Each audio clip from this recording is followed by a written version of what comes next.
Jeg bliver slået. Nå, hvem har slået dig, Peter? Det gør min far. Ej, søster. Må I lige sige, hvor han slår dig? Nej, Ej, Peter, kom så. Kom nu. nej, Nå, skal vi lige snakke sammen, når far kommer hen i dag? ja, Ja, men kan du ikke lege sammen med andre? nej, Peter, ja, lige gå en måde så. Skal du sammen med andre? nej. Ja, så kommer jeg tilbage.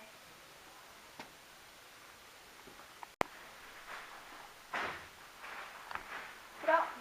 Hov, Jeg indkalder fra dem, fordi Peter, han sagde, du slår min søn. Mm.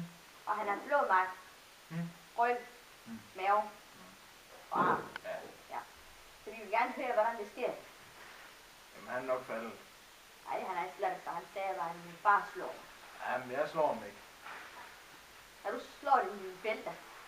Nej, jeg er ikke faldet på. Okay. Men det vil du godt skrive ned. Hvad?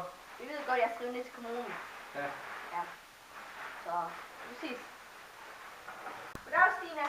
Goddag. Hvordan gør det? Det går meget. Hvad gør med dig? Det gør det op og ned. Jeg har lige en problem, jeg kommer over til dig. Ja. Det er træls om det er en lille dreng gået til barnevogn.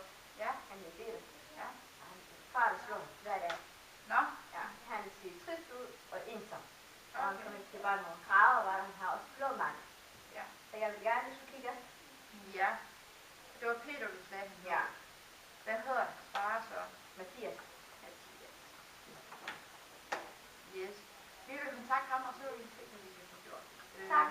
Gerne, hvis I kan måske finde ud af at få taget nogle billeder og sende videre her, så vi har nogle konkrete beviser. Ej, det lyder dejligt. Tak, Stine. Så vi ses en anden gang. Det gør vi. Hej.